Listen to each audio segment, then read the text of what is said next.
Graça e paz a todos, tudo bem com vocês? Que saudade que eu estava dessa casa, dessa igreja que é nossa casa. Nós estamos ali, como o pastor mesmo disse, servindo ali na Oceano da Graça Jardins Mangueiral, desde o dia 3 de janeiro deste ano. E Deus tem nos abençoado ali para a glória de Deus. Servimos ali ao lado do pastor Josué e da pastora Nonata. E como temos sido abençoados por caminhar também ao lado dos nossos pastores ali.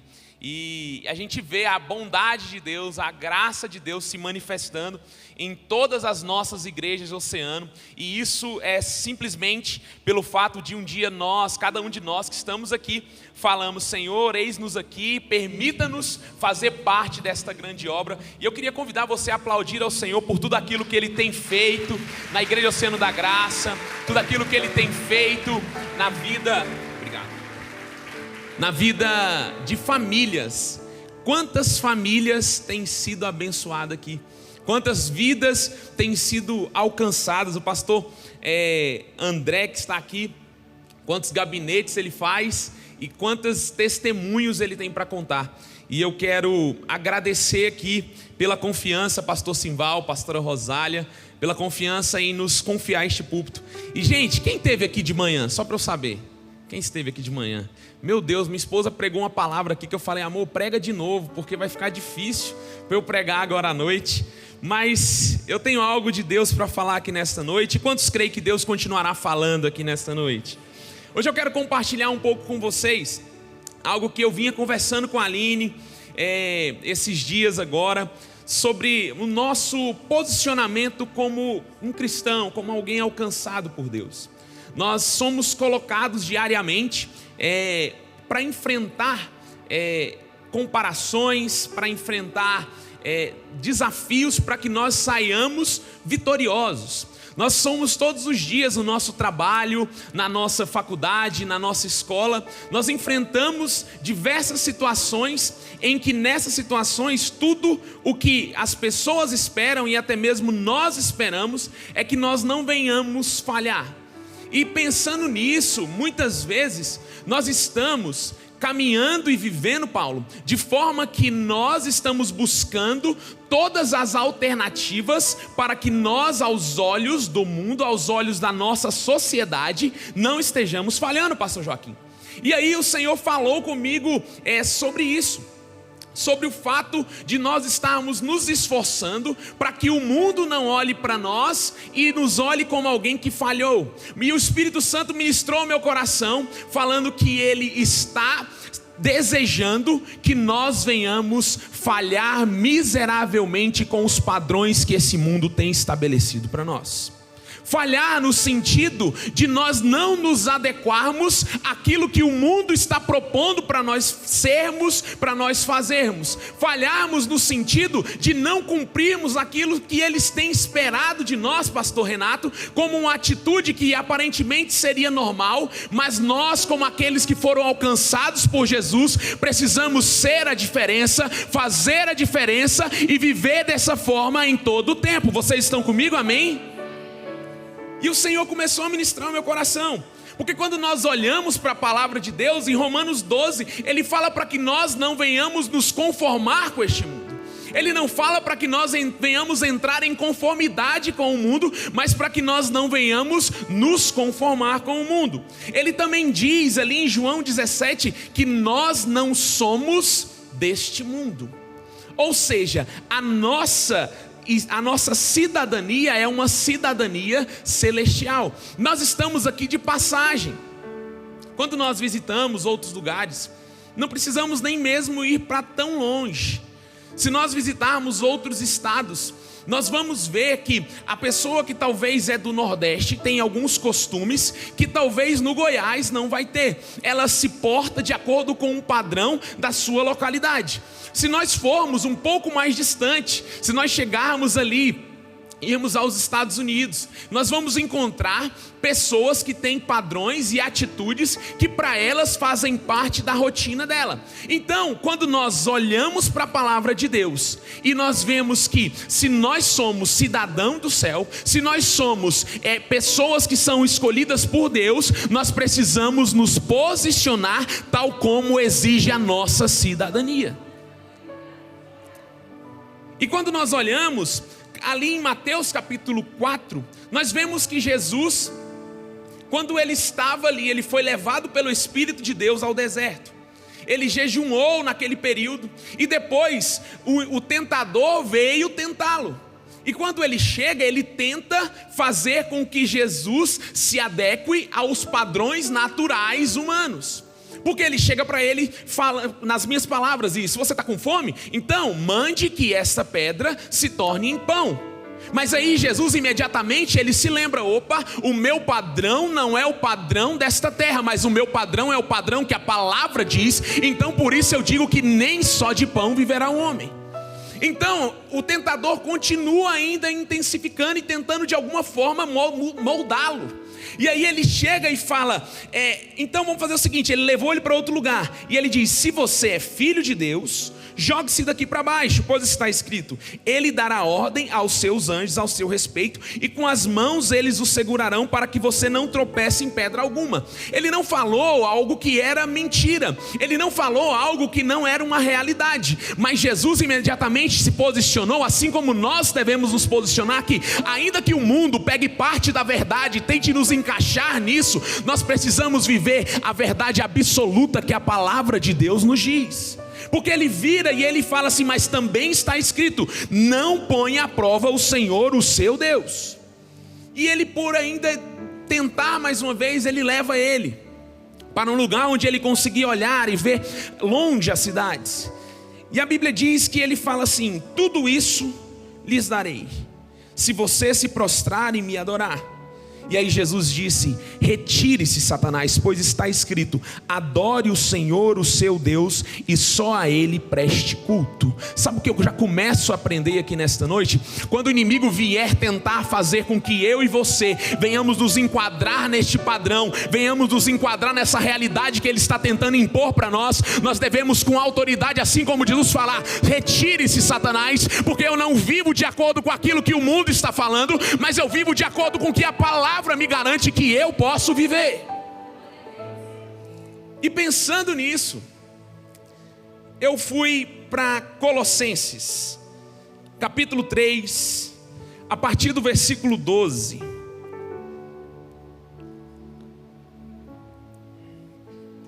O que eu vou ministrar não é algo novo para vocês, mas é uma lembrança para que nós venhamos trazer à memória quem somos em Cristo.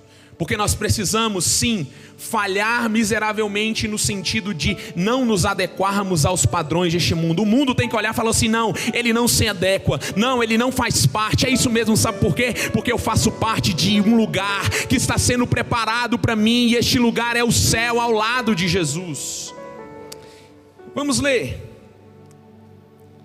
Portanto, como está escrito, portanto, como povo escolhido de Deus, santo e amado, revistam-se de profunda compaixão, bondade, humildade, mansidão e paciência. E diz, suportem-se uns aos outros, e perdoem as queixas que tiverem uns contra os outros. Perdoem, como o Senhor lhes perdoou.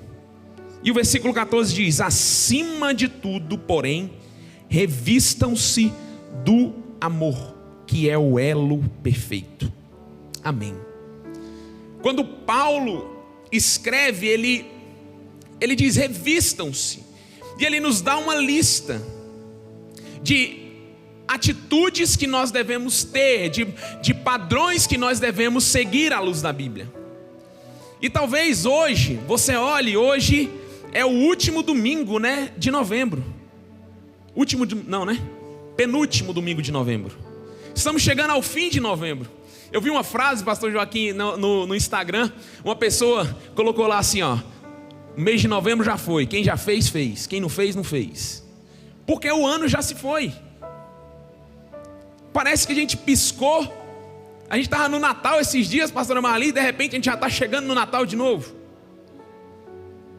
Só que nós temos, muitas vezes, não vivido a plenitude daquilo que Deus tem para nós, porque nós não temos nos comportado de acordo com aquilo que a palavra diz que precisamos. E a primeira coisa que nós precisamos entender é que quem você é que define como você vive. Não é o comportamento que define a sua identidade, mas é a sua identidade que define os seus comportamentos. Eu vou repetir isso: não são os seus comportamentos que precisam definir a sua identidade, mas é a sua identidade que precisa definir os seus comportamentos. A partir da sua identidade que você se posiciona, a partir da sua identidade que você faz negócios, a partir da sua identidade que você se aliança com pessoas, a partir da sua identidade que você se move nos lugares onde você foi plantado. E muitas vezes nós estamos falhando em não entender e não nos posicionar como nós deveríamos, porque nós não estamos tendo claro a nossa identidade. Quando Paulo, ele escreve, ele começa falando: portanto, como povo escolhido por Deus. E quando ele fala povo escolhido, ele não está descrevendo uma escolha arbitrária ou individual, mas ele está falando que sim, de uma eleição em Cristo disponível a todos aqueles que respondem a um chamado pela fé. Deus elegeu um povo em Cristo e quem crê passa a fazer parte desse povo eleito. Então, quando nós olhamos aqui, quando ele está falando o quê? Que você não pertence a este mundo, você não pertence a esses padrões que estão aqui, você não vive de acordo com a realidade natural aqui, mas você precisa começar a entender que você anda e se move a partir da realidade sobrenatural que é instituída por meio da fé em Cristo Jesus. 1 Pedro capítulo 2 versículo 9 fala: vocês porém são geração eleita, sacerdócio real, nação santa, povo exclusivo de Deus, para anunciar as grandezas daquele que os chamou das trevas para a maravilhosa luz. Ou seja, nós somos cidadão do céu, nós não somos aqui da terra, mas precisamos nos portar como tal, porque ele diz aqui que para anunciar a grandeza daquele que os chamou das trevas para a maravilhosa luz. Ou seja, quando nós estamos caminhando, quando nós estamos entrando nos ambientes, a nossa atitude, o nosso jeito de falar, o nosso jeito de nos portar precisa comunicar e anunciar as grandezas daquele que nos chamou. Quando eu entro dentro do meu trabalho, quando eu entro dentro da minha faculdade, eu preciso me portar a tal modo que as pessoas olhem e falem assim: eu não sei o que é ainda, mas eu sei que existe algo diferente no Marcos, eu sei que existe algo diferente na vida dele, eu sei que existe algo que ele precisa compartilhar comigo. Sabe o que é isso? É a presença de Deus que inunda a nossa vida, que habita em nós, onde estão aqueles que creem nisso e vivem desta forma. Nós não podemos nos comportar como alguém que é deste mundo. Nós precisamos nos comportar como alguém que tem a sua identidade em Cristo e sabe para onde está indo. João 17, versículo 16 fala: eles não são do mundo, como eu também não sou. E Filipenses 3:20 fala: a nossa cidadania, porém, está nos céus, de onde esperamos ansiosamente um Salvador, o Senhor Jesus Cristo. Aleluia. Nós precisamos nos lembrar que Ele falou: eu estou indo, mas eu estou indo para preparar uma morada, para que eu venha buscar a minha igreja, para que eu venha buscar a minha noiva. Nós precisamos nos portar diante de todos os lugares que estamos, diante das nossas amizades e relações, como alguém que espera ansiosamente, espera não como as virgens imprudentes, mas espera como aquelas virgens que têm azeite, que estão preparados, que estão aguardando ansiosamente pela vinda de Jesus, falando: Maranata, ora vem, Senhor Jesus, Maranata, ora vem, Senhor Jesus. A nossa cidadania não é aqui, a nossa cidadania é dos céus. E nós olhamos, e nós precisamos entender também que nós somos santos. E quando fala de santidade, está falando de separação. 1 Tessalonicenses capítulo 4, versículo 7 diz: Deus não nos chamou para impureza, mas para santidade. Deus não te chamou, e eu quero reforçar isso aqui, para a impureza, mas Deus te chamou para uma vida em santidade. Se você está falando aqui hoje, não, eu sirvo a Cristo, eu vivo por Cristo. Se você olhar para a sua vida e não enxergar uma vida de santidade, eu sinto lhe informar, mas você está vivendo tudo menos uma vida próximo dele. Sabe por quê? Porque ele é santo, igual a ele não há, e quando nós nos aproximamos dele, é impossível nos mantermos em impureza. Nós somos santos, nós somos separados por Deus. Nós precisamos ter isso em nós. E quando nós somos alcançados por Jesus, quando confessamos a Jesus, ali naquele momento, quando confessamos a Ele como nosso único e suficiente Salvador, a partir daquele momento nós somos santos. O Senhor nos justificou ali naquela cruz. Não há pecado em nós por meio de Jesus. Mas existe um processo de santificação, pastor. Existe um processo. Quando nós estamos trabalhando, eu trabalhei 10 anos no Bradesco, e existiam alguns processos lá dentro, para nós assumirmos algumas posições como gerência. Nós tínhamos que fazer alguns cursos, e depois de fazer alguns cursos, normalmente, Misael, a gente tinha que ir para ficar em treinamento específico com um gerente daquela modalidade. E eu lembro que muitas pessoas desistiam nesse período. Sabe por quê, pastor? Porque elas não estavam recebendo ali por aquilo já. Elas estavam ali, já queriam o reconhecimento, já queria o resultado final. E quando eu escrevia isso, eu olhava e pensei, talvez este seja um dos problemas. Que as pessoas têm negligenciado o processo de santificação. As pessoas têm negligenciado o processo que ele precisa viver. Nós temos esquecido que esse processo não é da noite para o dia, que esse processo não vai acontecer em uma semana. Esse processo é um processo contínuo, e vai exigir de mim e de você um posicionamento para que nós venhamos viver ele. Da mesma forma que eu tinha que ir para um lugar, sentar ao lado daquele gerente para aprender aquilo, nós precisamos aprender e assentar ao lado de Jesus e falar: me ensina a ser como o Senhor quer que eu seja, me ensina a caminhar como o Senhor quer que eu caminhe, me ensina a falar como o Senhor quer que eu fale. Não deixes eu ser fora deste padrão de santidade. Sabe o que o Senhor está nos trazendo aqui? É que Ele está disponível para mim e para você. Tudo o que Ele mais quer é que você sente ao lado dEle e fala: me ensine, me mostre, eu quero aprender. Será que existe alguém aqui nessa noite que está disposto a fazer isso? Será que existe alguém que está disposto a falar: Senhor, eu quero aprender mais de Ti, Pai? Nós somos santos. Nós somos separados.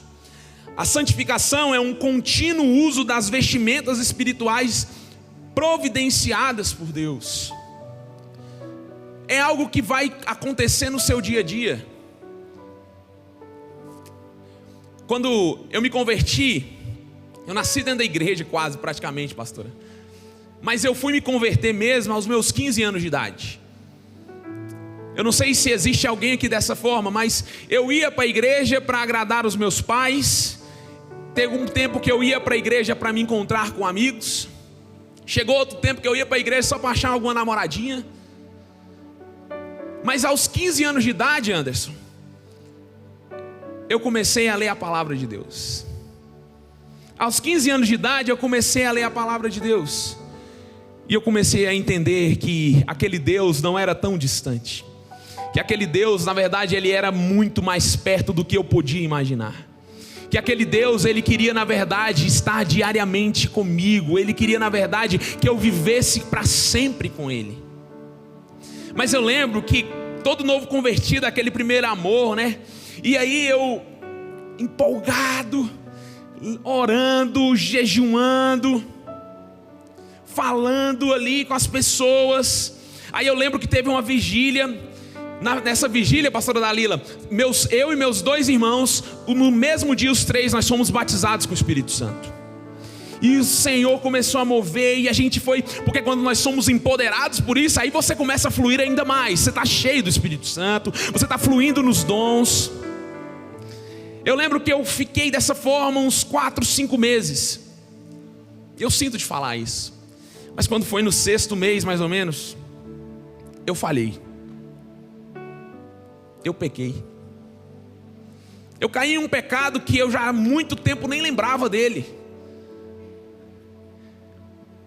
Eu lembro que tudo que eu queria fazer era me esconder de Deus. Eu virava para Deus e falava assim: Deus, o Senhor me batizou com o teu Espírito. Deus, eu estava orando tanto. Deus, eu estava jejuando tanto. Deus, eu estava fazendo tanto. Meu Deus, por que eu falhei? Por que eu caí dessa forma? Eu não mereço. Deus, eu não mereço o seu amor. Eu não mereço nada. Eu não mereço estar próximo de ti. Eu não mereço. E eu estava no meu quarto um dia, aí o Espírito Santo falou comigo: você realmente não merece, mas eu fiz por você. Eu já paguei o preço. É um favor imerecido. Você não merece mesmo, mas eu já paguei o preço, e tudo que eu quero é que você esteja próximo de mim.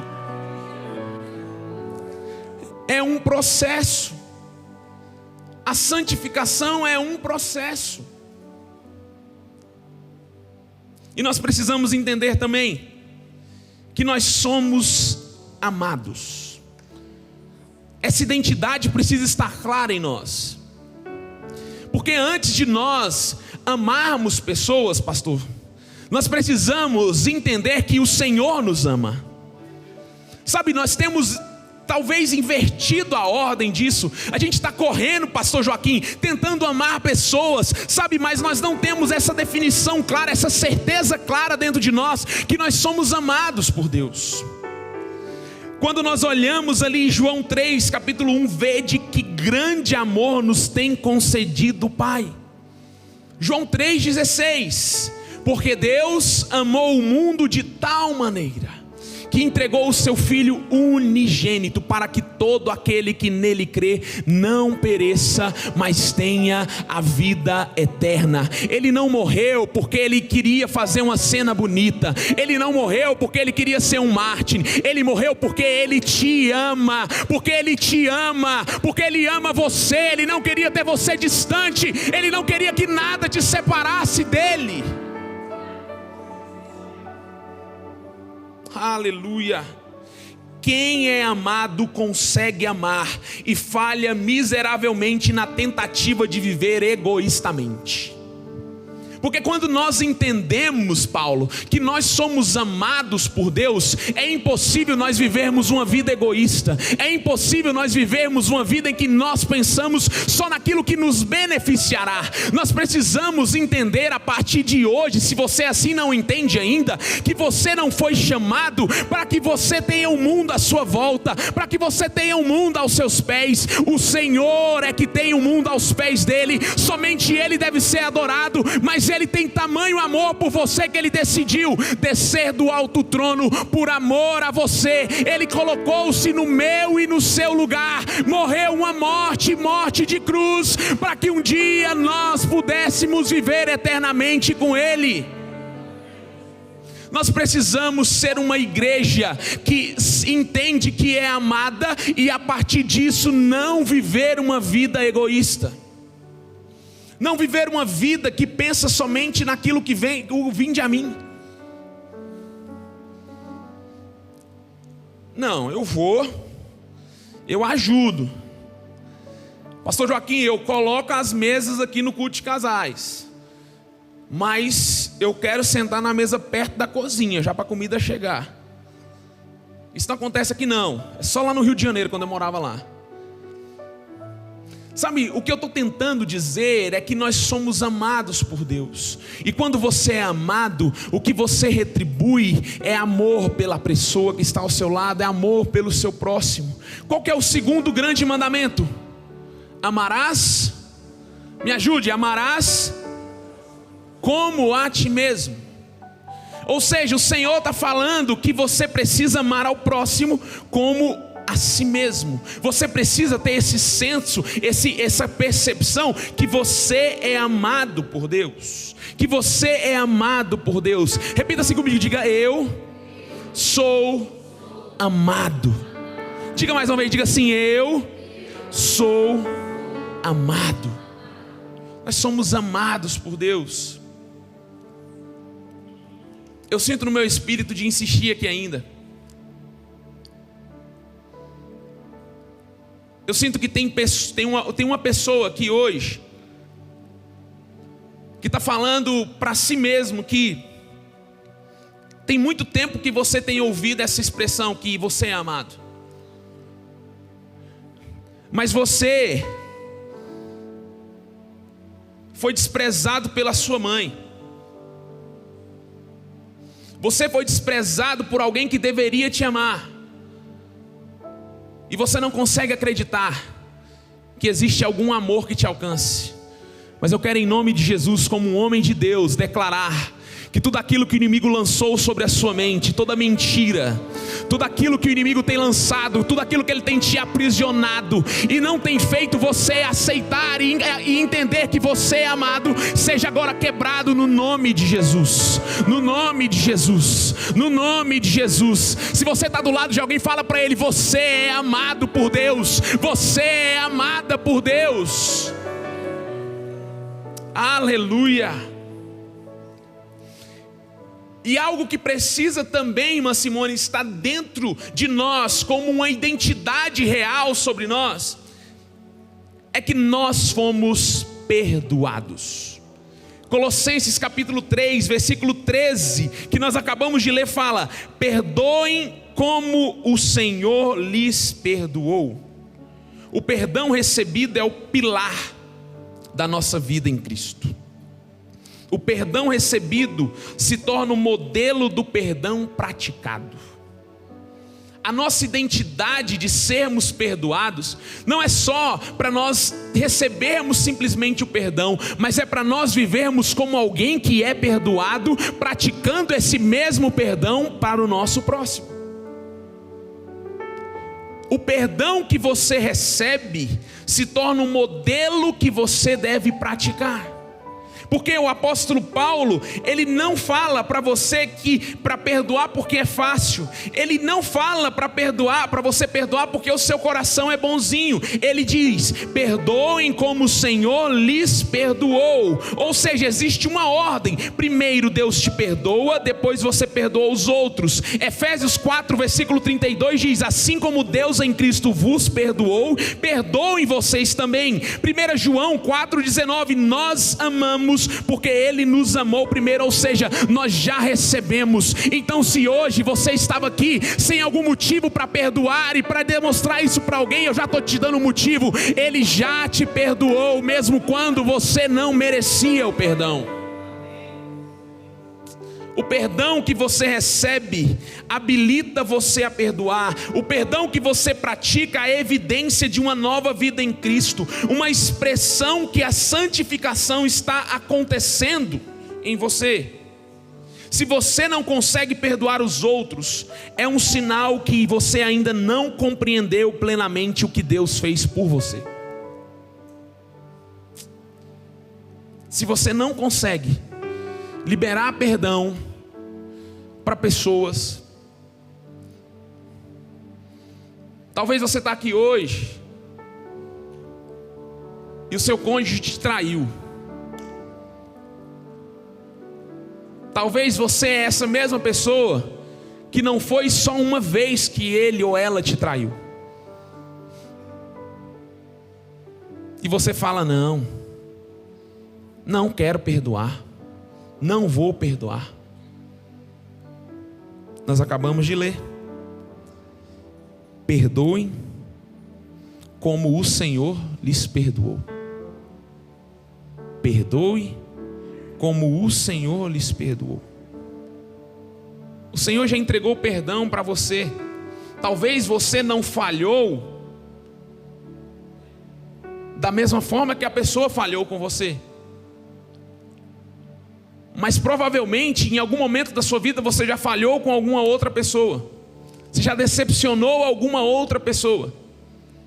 E por que mesmo você está carregando esse peso de não perdoar essa pessoa? E tudo que você está gerando é uma doença espiritual, é uma doença física, porque estudos mostram que quando você não libera perdão e carrega essa mágoa dentro de você, estudos hoje já nos mostram e que você, quando você faz isso, você começa a desenvolver doenças no seu organismo.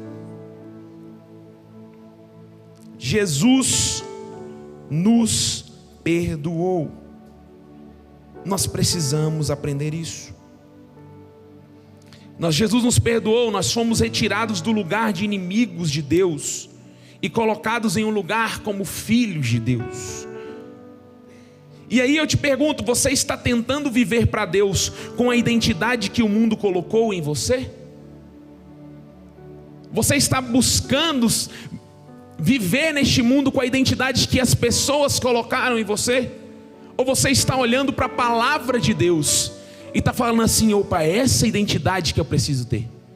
E quando você olha para a identidade que Deus quer que nós venhamos ter, ela independe daquilo que as pessoas fazem com você, ela independe daquilo que as pessoas projetam em você, ela independe daquilo que as pessoas almejam que você esteja fazendo parte. Porque é uma identidade, assim como Cristo, que foi capaz de se entregar por mim e por você, de tomar o nosso lugar, é uma identidade em que mesmo quando nós não estamos tendo lucro em nada, você fala assim: não, mesmo assim eu quero estender as minhas mãos, eu quero tomar esta pessoa, eu quero ajudar ela a caminhar. Meu Deus, eu vou ter prejuízo, se o Senhor está falando para eu estender as mãos, eu vou estender as mãos e não vou desampará-los. E quando você entende quem você é, você tem uma identidade em Cristo estabelecida pelo Espírito Santo, e Ele vai produzir o fruto do Espírito. Gálatas capítulo 5, nós vamos ver o fruto do Espírito, que é amor, alegria, paz, paciência, amabilidade, bondade, fidelidade, mansidão e domínio próprio. Então Gálatas capítulo 5, ele vai mostrar a raiz, aquilo que o Espírito produz, que é o fruto. E Colossenses 3, ele vai mostrar o vestir deste fruto no relacionamento com as pessoas. Ou seja, uma espécie de roupa espiritual, me entendam, uma espécie de comportamentos e padrões que nós devemos ter a partir de quando nós recebemos e somos cheios do Espírito. Quantos aqui são cheios do Espírito Santo? Se nós somos cheios do Espírito Santo, o nosso padrão de comportamento deve ser de acordo com o fruto que ele produz, pastor Joaquim. Não deve ser diferente disso. Nós olhamos lá em Colossenses que acabamos de ler, ele fala sobre compaixão. E Romanos 12, capítulo 15 fala: chorai com os que choram. E compaixão é a capacidade de sentir a dor do outro por dentro e se mover por fora para aliviar essa dor. Eu sinto a dor do outro por dentro e eu me movo para aliviar a dor. Então a compaixão não é um sentimento, a compaixão é um movimento, é eu me mover para eu poder aliviar a dor do outro. Se você hoje parar para pensar, assim como eu parei para analisar e falar: opa, eu estou tendo compaixão. Você hoje, deixa eu não abrir muito, para na sua família, dentro da sua casa, você está olhando para a dor dos seus pais, para a dor da sua esposa ou do seu esposo, e você está se movendo para aliviar essa dor, ou você está sendo aquela arma que começa a apunhalar e começa a tocar naquela ferida até que ela sangre e não aguente mais? Mas em nome de Jesus, nós seremos uma igreja que se move em compaixão, nós seremos uma igreja que se move para aliviar a dor do nosso amigo, do nosso irmão, da pessoa que está ao nosso lado. E ele fala também sobre bondade. Gálatas capítulo 6, versículo 9 e 10, ele vai dizer: não se cansem de fazer o bem. E bondade é identificar a necessidade do outro e supri-la. É aproximar-se de alguém para dar e não explorar. Eu lembro que quando eu estava no banco, Pastora Marli, pensa num tanto de amigo que teve uma época que eu tinha. Quando começaram a surgir os cartões de crédito Black com liberação em sala VIP. Rapaz, eu tinha amigo demais, pastora Marli. Marcos Paulo, meu amigo. Marcos Paulo, eu quero que você vá almoçar comigo. E aí eu falava, rapaz, ganhei um almoço. Que amigo. Aí eu chegava lá, todo feliz, falando, nossa, me conta, meu amigo, como é que você está? Rapaz, eu estou bem, mas vou fazer uma viagem e eu estou precisando de um cartão de crédito.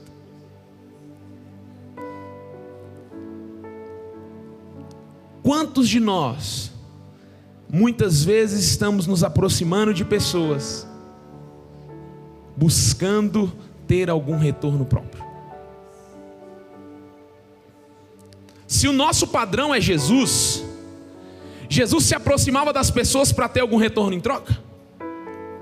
Jesus chegou naquela mulher que estava indo enterrar o seu filho. Ele se aproxima daquela mulher, pastor Renato, para ter algum retorno em troca? Ele vê uma mulher carregando um filho. Quando você pensa numa pessoa, uma mãe enterrando um filho, ela está completamente vulnerável, ela está completamente ali à mercê, sensível e possivelmente frágil. Mas quando Jesus se aproxima dela, não é para explorar, mas é falar assim: se você precisa de algo, eu sou a sua resposta. Se você precisa de algo, eu sou aquele que traz a resposta para você. Então, se eu e você somos as pessoas que representam Cristo aqui nesta terra, nós temos que nos aproximar das pessoas e falar assim: você está doente? Eu sou a resposta, no nome de Jesus, que irá orar por você e você será curado. Se você está precisando de algum auxílio, você está precisando de um ombro amigo para chorar, eu sou aquele que vou chorar com você, eu sou aquele que vou orar com você, eu sou aquele que vou interceder por você.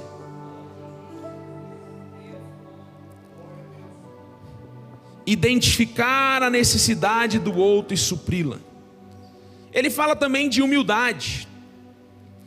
E aí, quando você olha para a humildade aqui, ele não está falando de um complexo de inferioridade. Ele não está falando de uma autocomiseração ou uma baixa autoestima. A humildade é quando você se aproxima do outro, pensando que ele está numa posição superior a você, buscando os interesses do outro em vez dos seus próprios. Não se pode viver uma vida de santidade com arrogância e soberba. Não se pode ter uma identidade de Cristo, não se pode viver uma vida falando que você serve a Cristo com arrogância. E às vezes a gente vê pessoas por aí, que talvez por ter uma posição a mais, ou uma condição a mais, que olha para as pessoas e fala assim: não, você sabe com quem que você está falando? Nossa, eu tinha um desespero quando eu escutava isso no banco. Eu falava: não sei não, mas meu nome é Marcos Paulo, muito prazer. Porque as pessoas olham achando que o simples fato de serem quem são. Deixa eu dar uma notícia: se você vive uma vida de arrogância, você tem que entender que se Jesus não tivesse descido dos céus, morrido no meu e no seu lugar, nós não estaríamos aqui tendo participação de nada disso, porque o nosso destino era a morte, uma morte eterna, uma morte de sofrimento, porque nós estávamos condenados. Mas Jesus foi bondoso para conosco e veio em meu e seu lugar. Então nós precisamos ter uma vida de humildade, assim como ele teve para descer aqui nessa terra. Não se pode viver uma vida de santidade com arrogância ou soberba. Misericórdia, tem gente que parece que Deus, pastor André, não pode dar nada. Parece que Deus não pode dar nem um carro melhor. Não, tinha um pneu, comprou um pneu diferente. Aquele que anda não sei quantos quilômetros e não murcha, mesmo se furar. Eu repreendo em nome de Jesus todo espírito de soberba do nosso meio. Eu aprendo muito com o nosso pastor, e eu falo isso aqui com tranquilidade. Porque se nós olharmos, nós temos uma igreja maravilhosa. Nós temos uma estrutura maravilhosa. Ele conta aqui pra gente o testemunho de que nós adquirimos um som novo, que vai chegar nas próximas 2 semanas. Ele conta que nós estamos ali fazendo um espaço kids extraordinário. Espaço kids que eu ouso dizer que não existe aqui na região. Mas ele faz tudo isso, ele não está pensando para se engrandecer e falar: eu sou o pastor desta igreja e tudo isso que eu estou fazendo aqui é para a glória minha. Não, ele sabe reconhecer que tudo que ele faz aqui é para glorificar a Deus. Tudo que ele se propõe a fazer é para glorificar a Deus. Se ele está fazendo é para alcançar pessoas e conectá-las a Jesus com amor e graça. Nós precisamos seguir este modelo. Ele fala sobre mansidão. Mateus 5 fala: bem-aventurados os mansos. Sermão do Monte. Eu ouvi um pregador falar que é como se fosse a nossa constituição, né? Porque é um padrão que ele nos mostra como nós devemos viver. E lá dentro ele fala sobre isso: bem-aventurados mansos.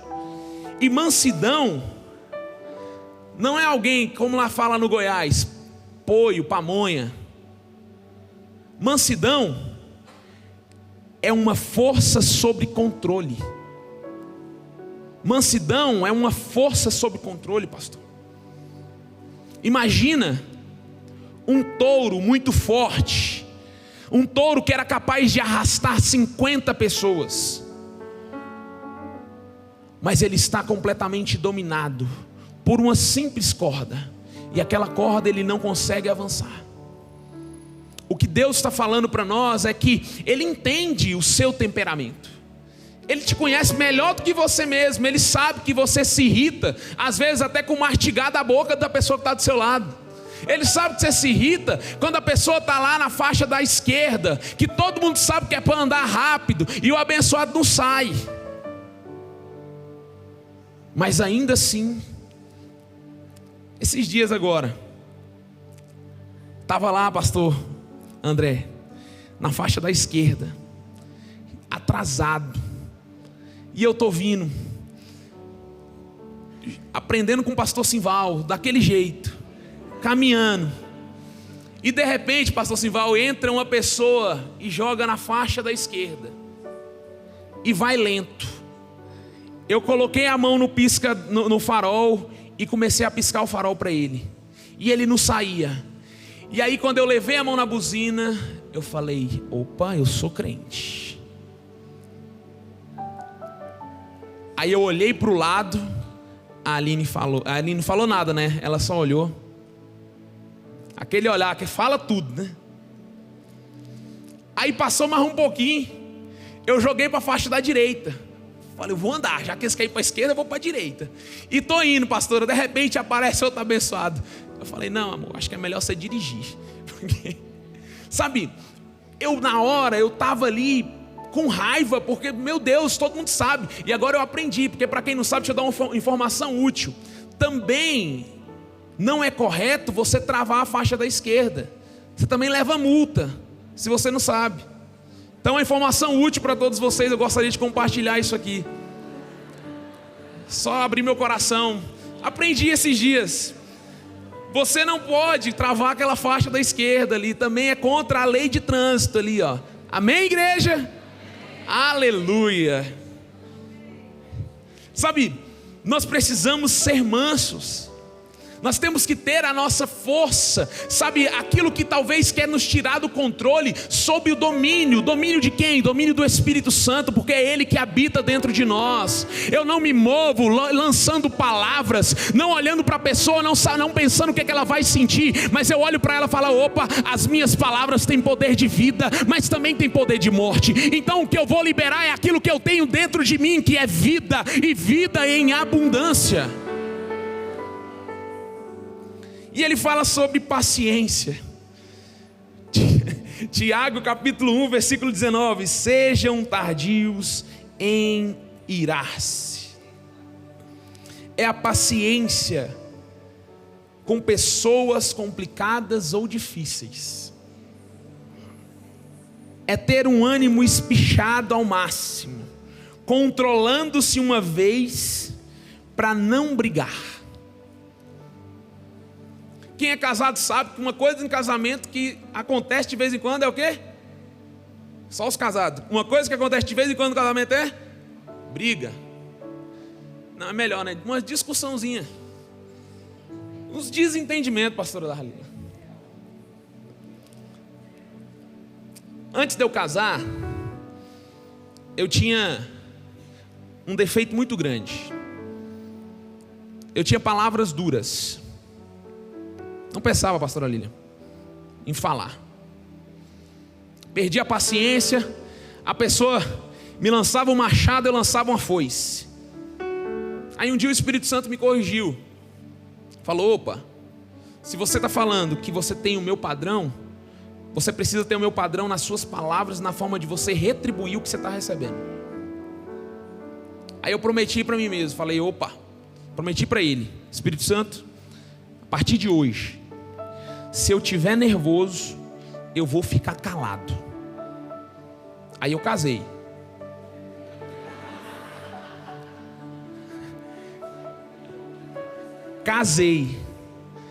Aí tô lá. Primeiro mês, lindo. Segundo mês. Aí teve um dia que a Aline ficou brava lá.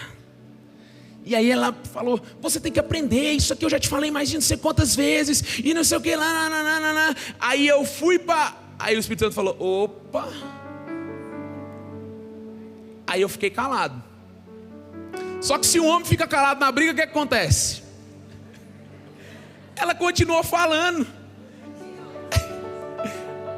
Aí eu falei: Senhor, me ajuda aqui. Me ajuda aqui. Aí eu falei, aí passou, aí ela soltou tudo que tinha, liberou, né? Aí depois eu fui lá. Então, senta aqui. Eu não falo na hora para não te machucar. Mas agora já passou a raiva. Então agora deixa eu te falar. Aquilo que você me disse me machucou assim. Mas eu já estava calmo. Ela já estava calma também. E o que aconteceu? A gente resolveu em paz. Se você tem a identidade de Cristo e quer falhar com os padrões que o mundo está te colocando, você precisa ser uma pessoa que é tardia em irar-se. Nós precisamos nos revestir de Cristo. Nós precisamos falhar. Quando nós falhamos, quando nós tentamos agradar ao mundo, é assim que nós falhamos. Nós precisamos vencer, não adequando aos padrões que esse mundo estabelece, mas adequando aquilo que Deus nos diz para sermos. Nós precisamos suportar e perdoar. E suportar é dar suporte, é encorajar, é ajudar. Não é aguentar rangindo os dentes, pastora Marli. Gálatas 6:2 fala: levem as cargas uns dos outros. 1 Tessalonicenses 5:14, tenham paciência com todos. Efésios 4:2, sejam totalmente humildes e mansos, suportando-vos uns aos outros em amor. Nós temos que entender que perdoar é uma característica que tem que ser evidente em nós. Perdoem como o Senhor perdoou vocês. Quantos aqui sabem um Pai Nosso? Vamos orar comigo? Vamos lá. Pai Nosso, santificado, venha a nós, seja feita assim na terra como no céu. O pão nosso.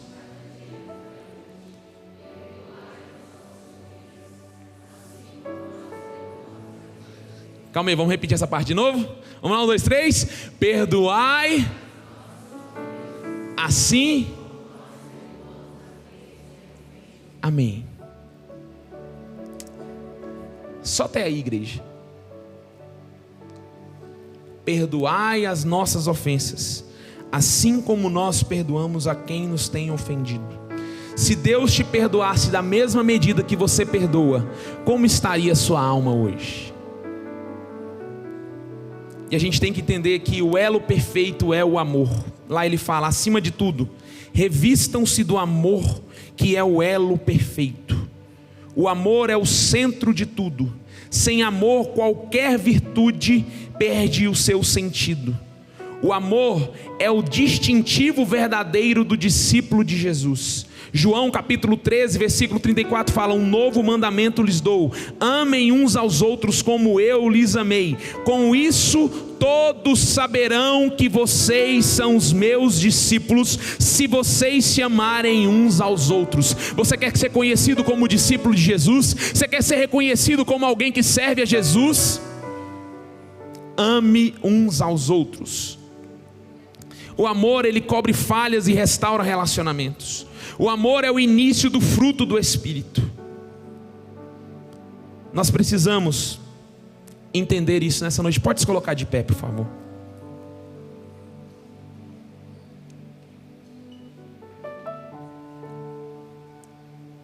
Precisamos falhar com os padrões do mundo estabelecido a nós, mas precisamos vencer e sermos referências em pessoas que vivem de acordo com os padrões estabelecidos pela palavra de Deus.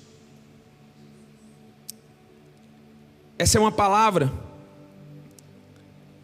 que a gente vai remoê-la durante a semana. Essa é uma palavra que nós precisamos meditar naquilo que foi dito aqui nessa noite, porque nós precisamos ter esta identidade de Cristo. Só que eu sei que muitas vezes não é fácil. Eu não conheço a sua história, eu não conheço o que você passou, mas existe um Deus que Ele é amor.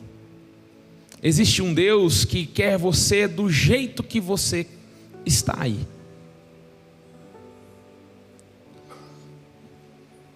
Eu quero chamar, se existe alguém aqui, eu não estou chamando você para voltar para Jesus, para aceitar Jesus, para se reconciliar com Jesus. Eu estou chamando você que está fraco e não tem conseguido viver este padrão que a Bíblia nos diz que precisamos ter. Eu estou chamando você que talvez precisa de força hoje para falar, Senhor, eu não me sinto amado, eu não me sinto perdoado, e mais ainda, eu não consigo perdoar, eu não estou conseguindo perdoar essa pessoa. Eu queria que você saísse do seu lugar, porque eu quero orar por você aqui nessa noite. Eu tenho alguns minutos. Se você é essa pessoa que deseja receber essa oração, que o Senhor vai te restabelecer a sua força, sai do seu lugar e vem aqui, enquanto o louvor vai ministrar um pedaço da canção. Dá-me um coração igual ao teu, meu mestre. Dá-me um coração igual ao teu, coração disposto a obedecer, cumprir todo o teu querer. Dá-me um coração igual ao teu.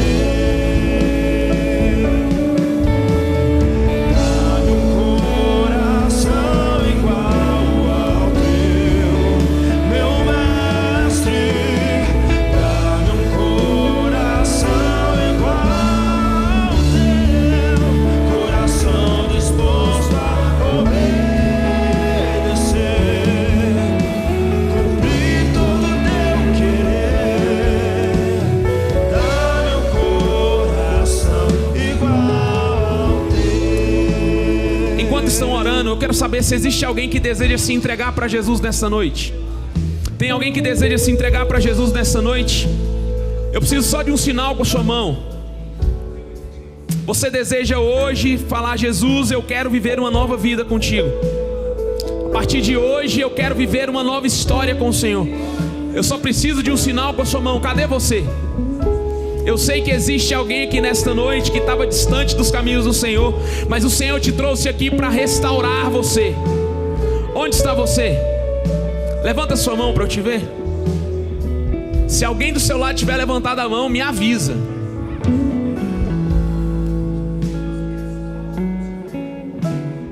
Eu vou dar mais alguns segundos que eu preciso entregar. Dai-me um coração igual ao teu.